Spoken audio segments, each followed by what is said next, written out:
everyone is trying to learn faster. Our team wants to learn slower. The changing phase is so painful. No new jobs are created already. I just hire a bunch of agents. I don't need someone to do interview. A lot of people, I echo the anxiety, but still I believe this is the best time. Finding your own learning algorithm that's gonna expedite your learning process. Strike the balance between the useful books and those useless books. Those will guide me towards all the changes in 2026. Hi there, welcome to Inside Aibrary. This is our space for honest conversations about learning, building, and growing in the age of AI. Now, learning has seemingly become easier than ever. Information is everywhere, and tools are more powerful than we could have imagined just a few years ago. And yet, somehow, people feel more anxious about learning. So, today, we want to talk about why that is and how one of our projects, Aibrary 100, came directly out of that tension. This isn't a product announcement. It's a behind the scenes conversation about how we think and how we learn and how we make decisions. So joining me today are three guests who each bring a very different perspective. So first we have Frank, Aibrary's co-founder, who brings a long-term mission around future education, learning fundamentals, and what actually lasts over time. We also have Susan, our chief growth officer, who is constantly navigating speed, market shifts, and real user anxiety in a fast-moving landscape. Also, our new guest man, who leads content design and book curation, and probably spends more time deciding what not to include than what to include. So before we dive in, let's do a quick New Year check-in as we head into 2026. What is one thing you're trying to learn or unlearn? So maybe let's start with Susan. Well, that's a really great question. I think I will start what I'm trying to unlearn. Probably stop anxiety and stop FOMO. And what I'm trying to learn, I would say, is trying to be more keep quiet and focus on the unchanged stuff. I think that's more important. Maybe return to the foundation or fundamentals, because most of the time we're focusing too much on the changing stuff, especially in the Gen AI era. But I want to go back to what is unchanged. That's also very important. So Yeah, sometimes go exactly. back to reading books. We'll always find the human wisdom that's unchanged for a while. Mhm. Yeah, the lasting value. How about Frank? I think I echo a lot about what Susan has mentioned. In the past years, I had been really anxious to learn more and more things. But for the coming year, especially in the past year when we build this lifelong learning platform, I just feel there are something deeper, which is more related to first principle ideologies. So those kind of fundamental knowledge, I just want myself to tackle all those things, and those will guide me towards all the changes in 2026. Your lasting competency, right? How about men? Yeah.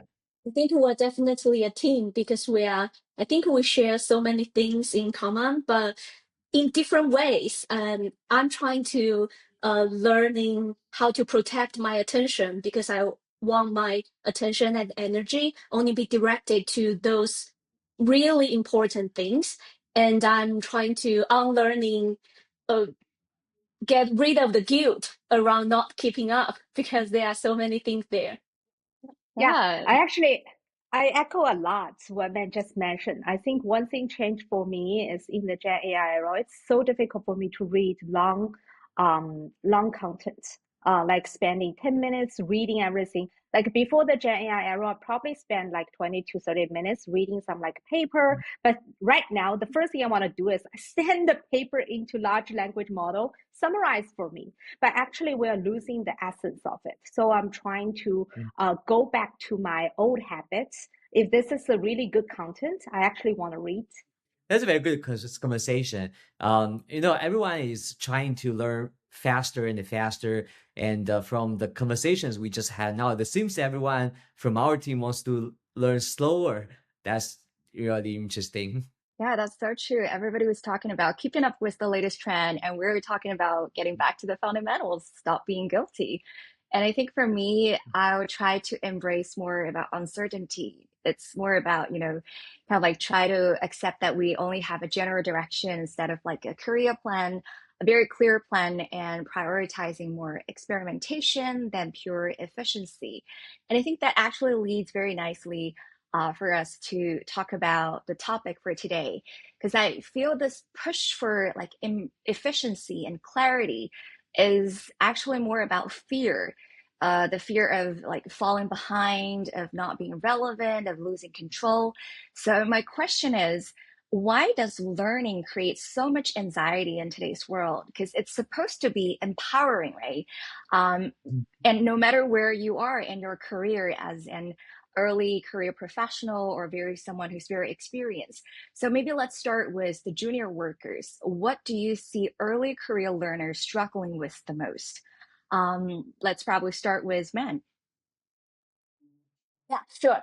I think the early career learners don't feel like behind because they are lazy or uninformed. Actually, they feel behind because nobody gave them a stable way to decide what matters.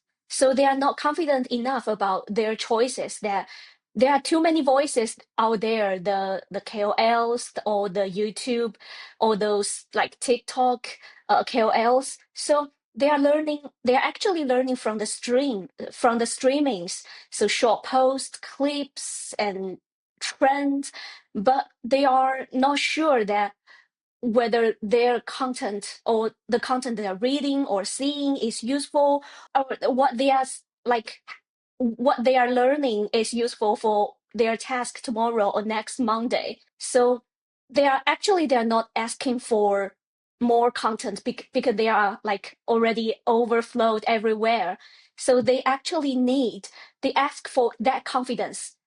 Some like maybe it's no authority or but they are a confident voice to tell them that this is what you should read or this is what you should learn from those the voices they trust, maybe great authors or uh, opinion leaders. They do need that confidence in what they are reading and learning. I think that might be a reason.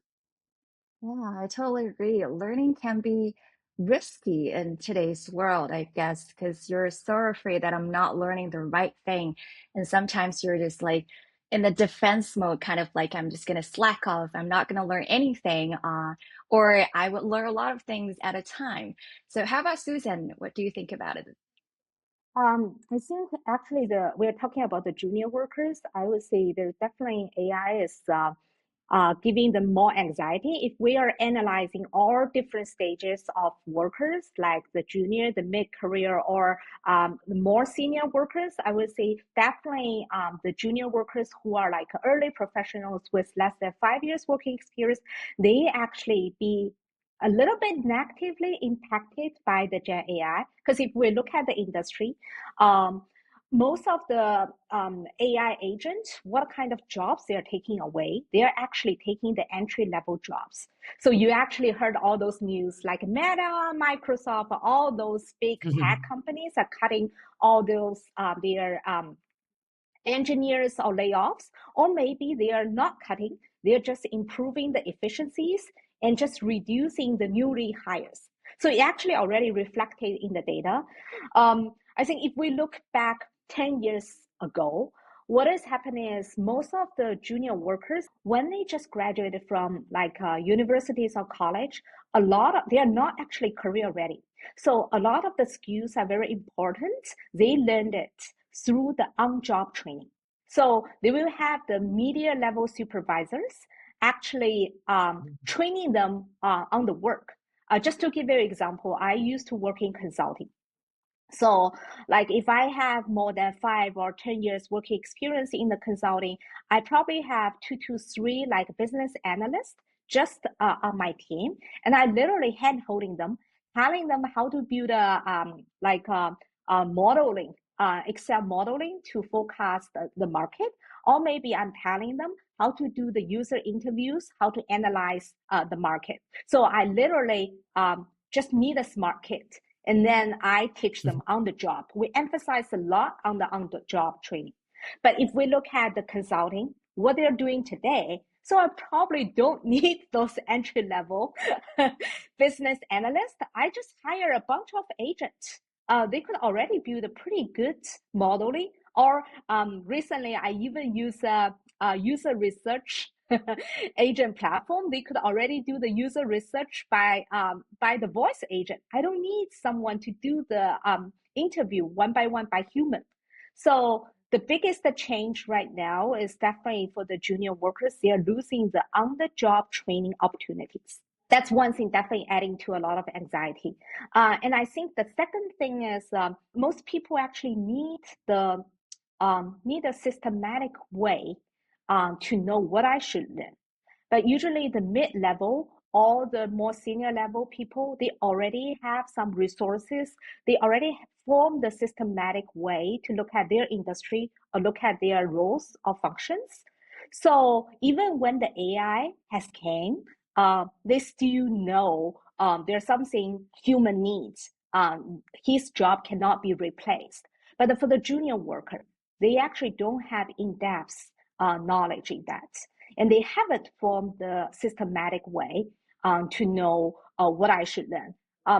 Also give you an example, like maybe I could take marketing as an example, because I'm the covering the growth stage. So usually for the junior ones, they probably feel if I'm like just a social media manager. So in the past, I probably learned how to manage a few social media accounts.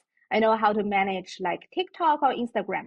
But today, with all those AI generated agents, it seems like I don't need to edit. I don't need to create ideas. The creativity doesn't matter. The content production doesn't matter. I have an agent to do all that. So they feel like they are losing the competitiveness in the job market. But if you have the systematic way to understand how those social media actually works, you will feel more calm. And because the thing is if you're thinking about how the creativity are actually generated, what the large language model can do today is basically it's like a prediction machine, or they are just looking at tons of data from the past viral content and generating similar ones. There are a very strong sense of like AI generated if you look at the script. However, the really creativity actually still comes from the human beings. If we think about the Hollywood movies, I don't think AI today, maybe longer term, but the true creativity still coming from human beings. Still coming from you have different backgrounds, different contexts. It's actually coming from the author or coming from the creator, their personal learning, their grow up environment, their context. So if you understand the deeper side of that, you will feel less anxious. But you need someone to tell you the systematic way to see how the creativity actually comes from. Where does it come from? You need to look at from more an industry development way to see how that evolve during different time. So if you put in a longer framework, you will see AI maybe it's just one round of technology change. We also have the internet. We also have the SaaS or the cloud. So Gen AI is just another round of technology improvements. There will be new opportunities there. Yeah, I probably ramble a lot, but that's how I think about it. That's very rich. It's about they don't really have the experience more experienced professionals have, and they're kind of like deprived of the opportunity to grow with a mentor, and they haven't even realized their human advantage in this AI era. So a lot of things compounding the problem they're facing. So how about Frank? Do you have a different perspective? I think from before like discussing my perspective, I do want to ask a question Yeah, to all sure. of you. Maybe a choice. Do you like if you have to make a choice? Do you believe the current age of AI is the best age for new professionals or the worst age? I would say it's actually the best for those who are willing to break what they've learned before. So it's about Mm, adapting to the new environment. And young people, as we all know, they're so creative, so energetic, so good at learning new things. So they just naturally have this advantage of, kind of like leading the trend and guiding people to try something different. It's just like disruptive innovation has to come from someone who doesn't really have an advantage in the traditional industry. that's good to know. How about man?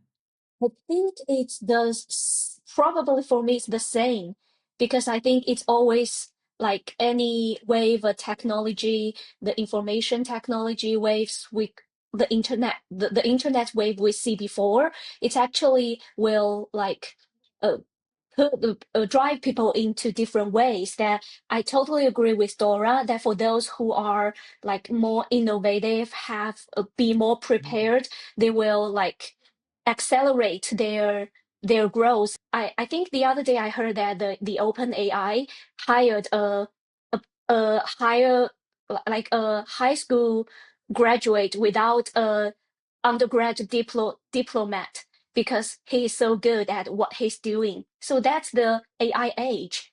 But on the other hand, if you are not like prepared for this kind of technology, the changes that you are still expecting someone to give you the systematic on-job training directions like what Susan just mentioned, you are definitely will like feel more anxious or just waiting to the this wave of like job workforce disruption ends after that because there will be like new roles created that still need labor force to fulfill those jobs. For example, like for those like farmers back before, they have to wait Mm. until the factories are built and they will go to the factory to find a job.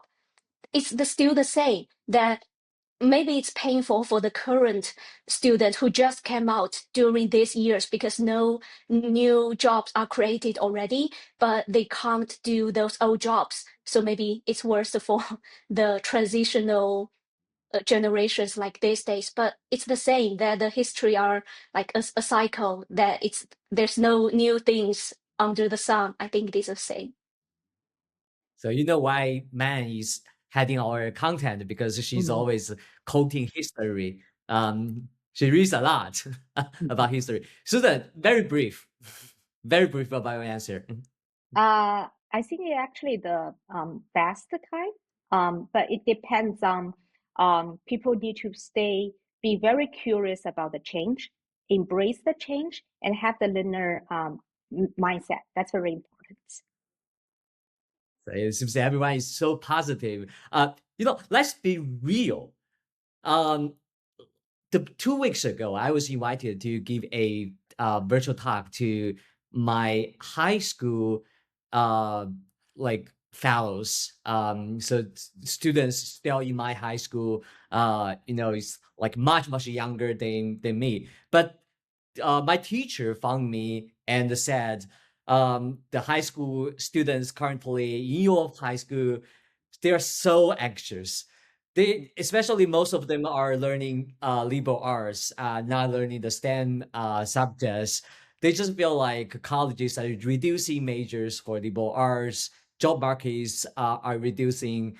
They heard a lot of news about the AI replacing like English major students, journalism. Like man, you are English, Dora, you are journalism. The two uh, most replaceable uh, jobs for liberal arts. So, like, let's be real. Even though every one of us are so optimistic, but like I do echo current young learners or young professionals. They're so anxious, hard to find a job. I stayed in Silicon Valley for many years. I can truly feel even graduates from Stanford, after graduation, it's not so easy to find a good job compared to before. Definitely, it's the worst time for a lot of people. They are so anxious. But as May has mentioned, that's history.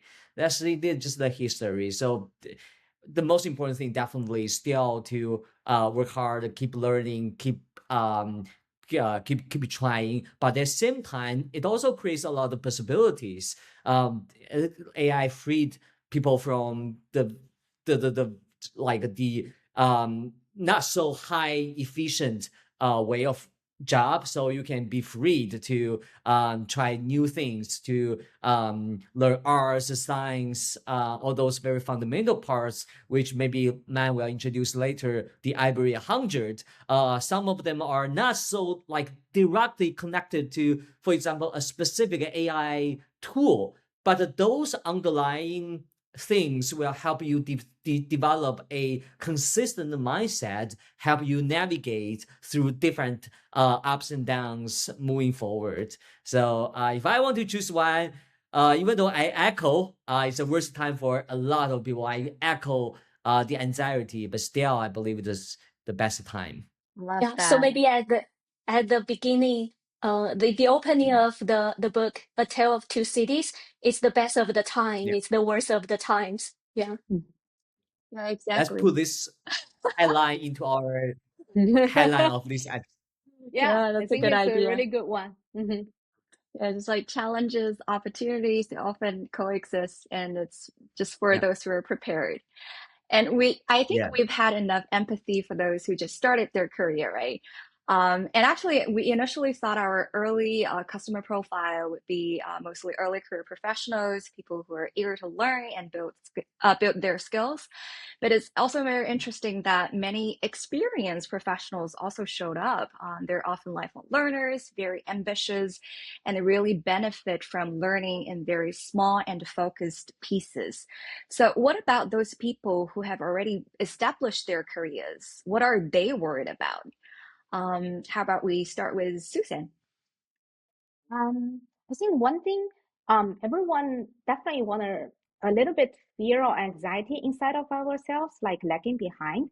But I think to answer your question for like mid-career or more senior manager, I think they notice there's a trend to you already an expert in your area, but it's very important to have the breadth. You actually need to broaden your horizon. So especially in this Gen AI era, we are like as managers, you probably managing large teams and you are deploying a lot of agents. So just to give you an example, before you probably just understand marketing, but now you also need to understand a bit of engineering. Or AI in order to be like an AI native marketer, just to give you an example. So I would say for those mid-career or like more senior managers, they probably want to broaden their horizon. That's one key point. And the second one, I guess, is personal development. They are already have a lot of things they need to balance, not work professionally, but also personally. They want to be a better mom or dad, or they want to managing their life better, um, balancing personal developments, family obligations, but also professionally advance their career. So they go back to library. They want to read. They are like a hidden gem in the human history. That's more about self-development, keep being like the better version of yourself in the future, right? And how about man? I think that we said that the early career professionals, they are anxious because they may not have a job, but it's the same, actually might be the same for those in for those ones in the management roles, because uh, there are some predictions. For example, Kevin Kelly, in his new book The Next 5,000 Days, he predict that the future organization will be shaped at the barbell, that they only have the highest management role and those in the like execution roles, and for those management will be thinner and thinner because the agent could do so many that people's management roles could like expand. I could with the help of AI, I could lead, for example, before I could only lead 10 people, but maybe in the future one person could lead 100 people. So for those people in the management roles, they also feel insecure about their job. That's maybe one maybe one reason that they are anxious. Another reason might be that because their time are so valuable, that their decision have carries like so much leverage. One decision the person in the management role make will affect maybe a company, thousands of families. So they need to make sure that the time, the investment in the learning will have high ROI. I see those people, I mean those like executives are so like they are calculating the ROI of their time investment all the time. They need to make sure that this course they learned, this 10 minutes he or she spent will carry the highest return for them, not only for he or himself, but for his or her organization, for the families behind him. So he carries so much burdens. That's maybe another reason. Yeah, their decisions definitely have bigger impact. And before I'm going to throw this question to Frank, I'm also kind of curious because I was thinking, like, for more experienced professionals, they probably also have this identity crisis because if they need to, like, kind of like go back to the school or learn with those young people, they would kind of like question their own expertise because their identity is kind of like tied with the expertise. They would be like, I have to study with those young people who doesn't really know much. So for you, who could be considered as kind of like successful in your career, do you have that worry, like when you need to learn something? Absolutely not.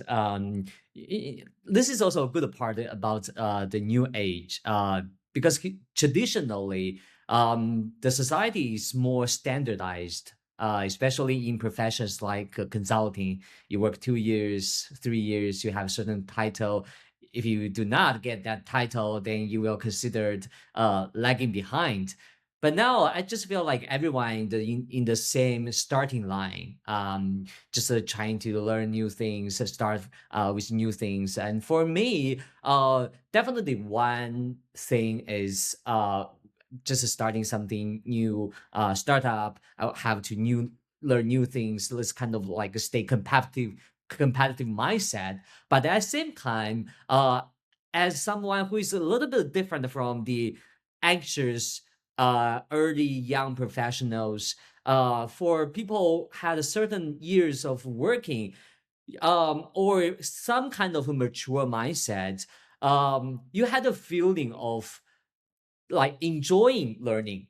For me, the pure enjoyment of learning is increasing.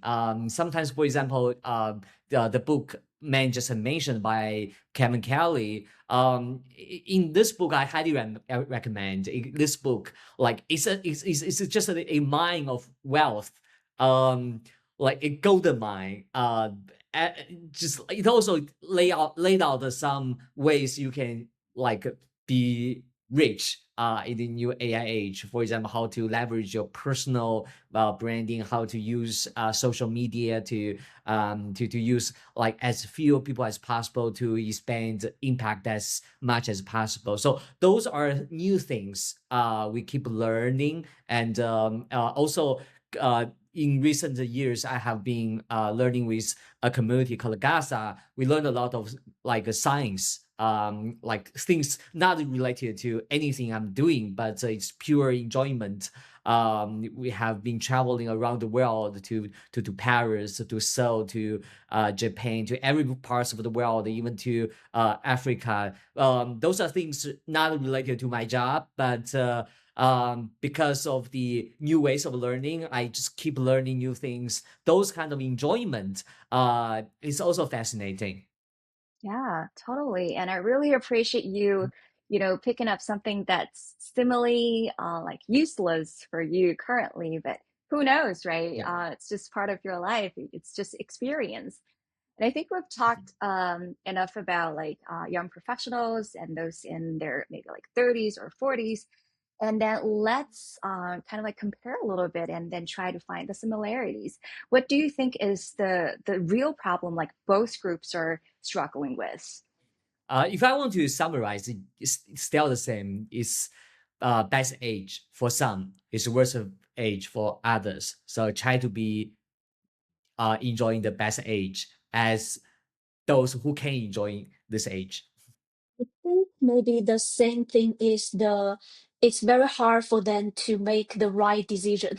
The pressure of to write a to the pressure of making a good or correct decisions are so anxious for for both of them.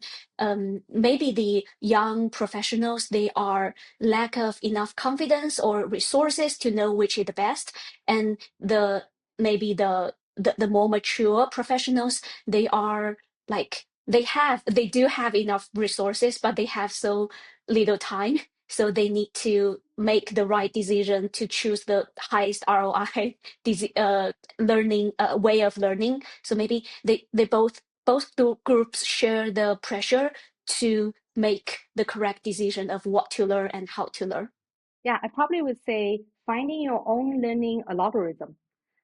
So for me, the most important thing is not looking at the goals, but more looking at the velocity. So for everyone, the thing is the time is the same for everyone. Everyone probably, I don't know, right now it's like you live 80 years or like 70 years. So maybe the technology will expand our lifetime, but that's the very fair opportunities for everyone. So the thing is, you need to find your own learning algorithm. Everyone has different learning persona, and you learn things differently. So when you find out your learning algorithm, that's gonna actually expedite your learning process. So given the time, it's the same for everyone. You're running faster, so you're definitely gonna achieve the finishing line early. Well, this is just so like an answer from someone who used to work for a TikTok. Your Yeah, your algorithm sorry, is I emphasize the reinforce the stereotype. Yeah, I'm such a data-driven person. yeah, totally. And I guess another layer is probably just Anti-TikTok yeah. from someone working in TikTok. Yeah, and I guess another layer is probably just they're working professionals because they're no longer students in schools. So I guess working place is just less tolerant for mistakes or like incompetency. So you probably need to prove that you can perform.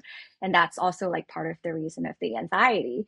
And I think that's exactly why we created Ivory 100, because learning today is very fast and there are too many trends to chase and too little time to keep up.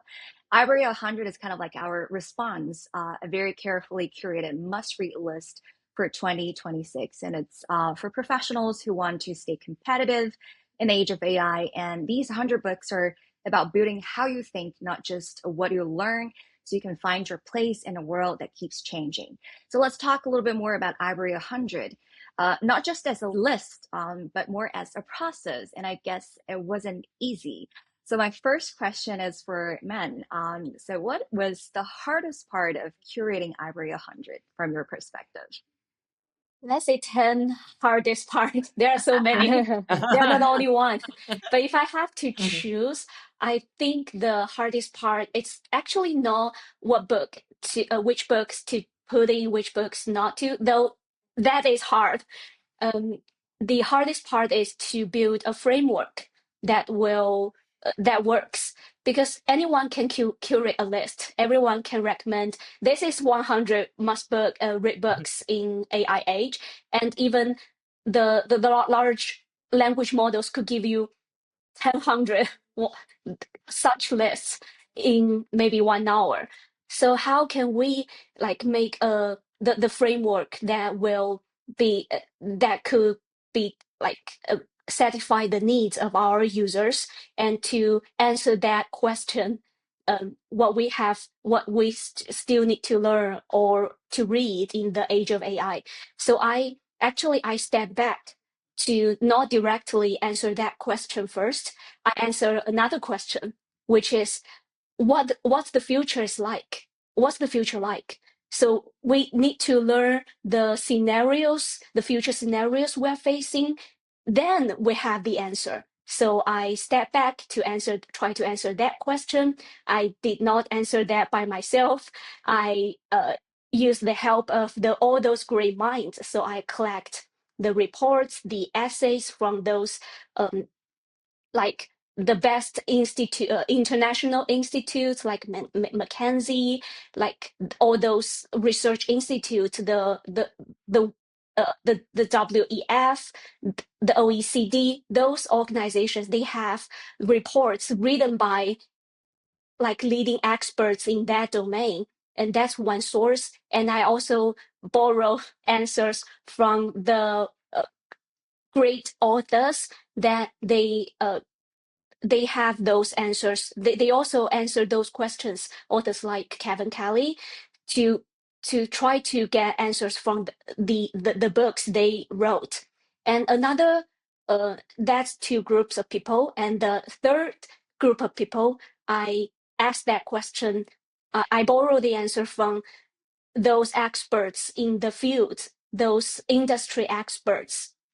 Sam Altman, we collect their opinions about what the future is like. So we collect all those three resources and to synthesize, and we do detect the shared scenarios, the future scenarios that we see constantly appearing in all those three groups of people. So we collect, so we found the answer that what the future is like.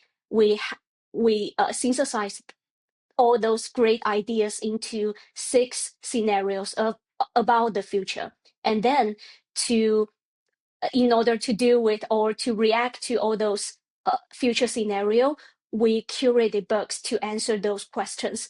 For example, one scenario would be that in the future that everyone would be super individual. So to how then what books or what kind of books we were going to recommend for all those like super individuals, so that to answer that question, we have our first part of our like 100 Aibrary 100. So we answered those questions for 6 times, and then we got the list. Another also very hard decision is to leave out is to strike the balance. One balance is to strike the balance between the useful books and those useless books, because we know that we understand that people need they want the quick fix, they want the ready to go solutions to their problems next month, next week. That's reasonable expectation for us. We totally understand that. So we do need to curate those like ready to go with with the like useful books. So we put those books in our, like, for example, AI native section, in our super individual section. Those books will answer questions for individual that they will have that quick fix. And we also want to put in all those like first principle books, like Frank has mentioned, those seem useless books, those classic books that already stand against the test of time. Those wisdom in those books already prove themselves. They already been there for 1,000 years, 100 years. They're still relevant today. Some of those are from classic literature. As Frank mentioned, I am an English major as undergrad study. So, for example, 100 Years of Solitude, that it's not only about stories of family generations. It's still it actually it actually depicts also a mirror of Latin America. Last week, the president of Venezuela was captured by U.S. So the history of Latin America, the history that depicted in 100 Years of Solitude, still resonate today. So those books they are not old books. They are still resonate today. For example, the brothers, for example, Hamlet, that who I cannot leave out Shakespeare in our like 100 books. So for those books that may not have the ready to go solutions already, that quick fix you could use next week, but those books will definitely answer those big questions in life. Like when you are like anxious about future, when you are do not understand what's going on in this world. So maybe the useful books could give you the answers for those like immediate, recent, small questions, but those useless books will give you the answers to the larger world, to the maybe the existential crisis, the meaning crisis when you encounter, when you are making the really important big decisions in your life. Maybe those you seem useless books will give you an answer. So to try to strike the balance between those two books is another like hardest part in curating that list. Thank you so much. That's brilliant because it's really hard to predict the future and it has to be evidence-based. And I think you're trying to balance meaningful materials for both the current you and also the future you. And I also wonder, like for Susan and Frank, is there any kind of like debates among the team about, you know, picking Ivory 100, about the criteria, or is there any like immediate consensus the team reached just right away that let you guys all agree that this should be the book? Yeah, a lot. Maybe I will go first. A lot of debates. Curating such a list, as mentioned, is like very, very hard. How to make it as convincing as possible. We don't take it lightly. We do hope to make sure the books we choose, because you know in Ivory we have millions of books, but we want to tailor that down into 100 book list that people in 2026 definitely should listen. So on the one part, each of us have discussed some of the books that impacted us most. For example, for me, like books like Mindset, The Almanac of Naval Ravikant, those books are really indeed impacting most. And also books like the how to see the world, etc. But different people have different views. So in order to tackle that, one, not only within the team, we talked with a lot of industry leaders. Whenever we talk with entrepreneurs, founders, like early professionals, mature professionals, experts in education, experts in economics, politics, AI technology, we'll ask them, what kind of books do you recommend? Of course, we also look at the different books lists, famous, recommended by very famous people. So those are like very diverse. At the same time, there are also some concepts. As Dora mentioned, the book list should be fundamental, but at the same time reflect the trend of this year, because we will update the book list every year. So if you in this year, just set this goal for yourself, because next year there will be a new 100 book list, but some books will be overlapping each other. And another consensus is we divided all those 100 books into three major categories, which is self, world, and action. The whole Ivory learning pedagogy is also grounded in these three pedagogies. Those three categories are the fundamental of like what we believe the first principle of lifelong learning, which is help you see yourself, see the world, at the same time take action. So all those books will fit into the three catalogs. And also, you know, the three avatars in Ivory, Nova, Orion, Atlas, they are also respectively helping you navigate one of the three catalogs. Nova helps you understand yourself, Orion helps you understand world, and Atlas will help you take actions. So those are some like nuances you might not notice, but those are some things we are like discussing when we design this. Yeah, very careful design behind the scenes.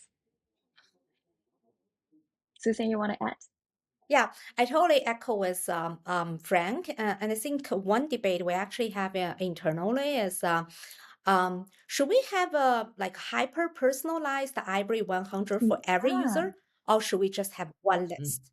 Because for Aibrary, we definitely believe like we should have hyper personalized learning journey for everyone. Because that's something Gen AI also gave us the probability and capability to do so. However, when we look at the Aibrary 100, we still think, well, as a human being, as the entire society, they are still the same 100 book everyone should read. That's a foundation. So even it's a heated debate, we still think at the starting point, everyone should go back to the foundations, and it's the same list for Aibrary 100. And I also want to add another thing as more like a user perspective. When I first look at the Aibrary 100s that men created, I was actually amazed. You know why I'm amazed? Because this Aibrary 100 was launching at the end of 2025 and the beginning of 2026. And usually at the end of the year, we are always making our new year plan, and we are anxious. I actually really want to read all those trustworthy reports and see what's the future look like. So the first amazing point is when I look at men, wow, how we generate the list? We actually analyze over 200 credible sources, like all those top men's, OECD, World Bank. I was like, oh, I don't need to spend time to read all those reports. I literally click a few reports and reading, those are really good contents. Now I don't need to read them. Man has already created this list for me. I could literally just grab it and listen on that.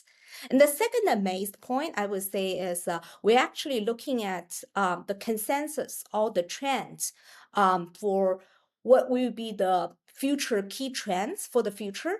So I literally read one by one. I think the first one is like starting from super individual, and then there will be also something about how your body and your brain gonna evolve.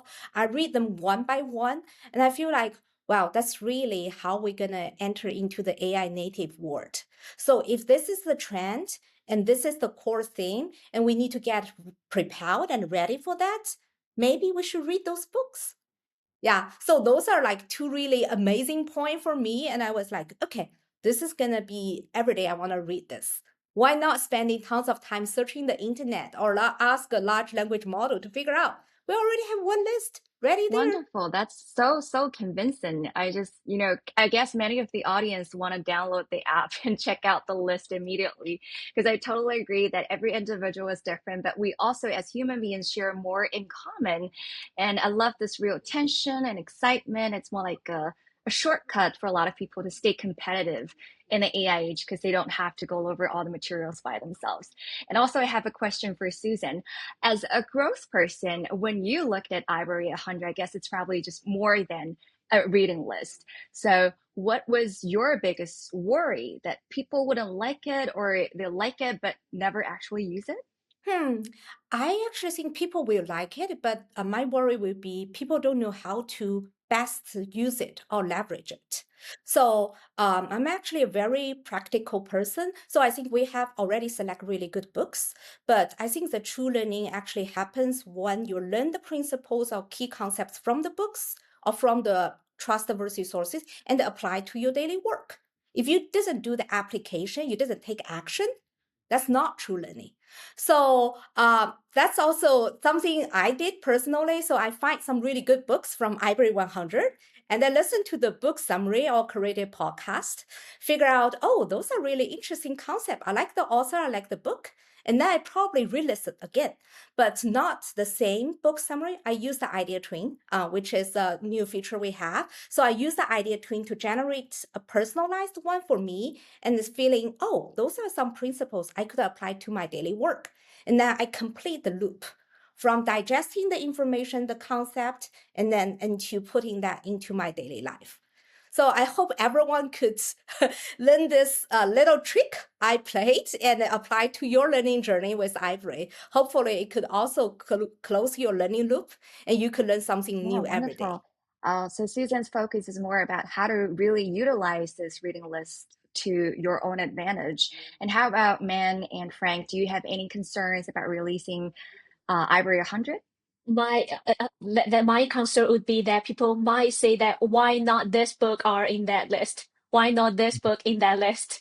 Because I think that could be one of the concern, but that's also another excitement point that will ignite discussion, that will like people we don't want this list to be like this is our version, the final version of it. It's closed. No, we want it to be open. We want it to be building the public as well, that everyone could contribute their best, their favorite, or their answers to that list. And let's make this what like Aibrary 100 list, shared, building the public list that everyone could contribute. I think that concern might be converted into another invitation for everyone to join in. Yeah, we might consider include some of the audience like favorite books in our 2027 Ivory Yeah. 100, right?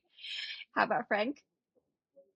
This is the whole point of this episode. So when we publish this episode, so everyone who is watching definitely comment your favorite book. If it is not included in Ivory 100, you can comment here in this video, or you can comment in our Discord community or any of our social media. So we also work with a lot of different book clubs. If you have a local book clubs, definitely reach out to us. We are happy to curate book lists, especially together with you.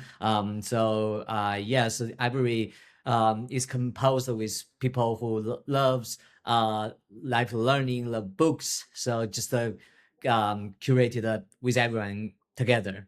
Yeah. And if you ask me something I fear, I don't have anything to fear. So the most important thing about like reading books is actually Fearless reading. person. So like my suggestion is whatever we have like chosen all those fantastic books, just listen all of them in Ivory 100, and if you have better ones, recommend we'll include in future. Yeah, I love that confidence and optimism. But still, it's like 100 books. It's not like 10 books. So I think instead of just publishing the book list, Ivory 100, and stopping there, we also want to learn with our community. I guess it's also like why we're launching New Year, New Me in our Discord community, just like Frank has mentioned. And it's not just a campaign, but more like a shared learning experiment. So we are not going to explain in full details here in this episode, but I'd like to invite each one of you to share just one highlight of this campaign, what it is, and why should people join it? I would say one highlight is if you need someone to keep you accountable and make sure you could finish the 100 list, join the campaign. You have a full community supporting you there. Wonderful. And so my like one thing is that it's the keyword would be community, because learning by or reading by yourself is lonely, but a community will help you get will help you to form the habit, and will help you to stick to the habit for a longer time.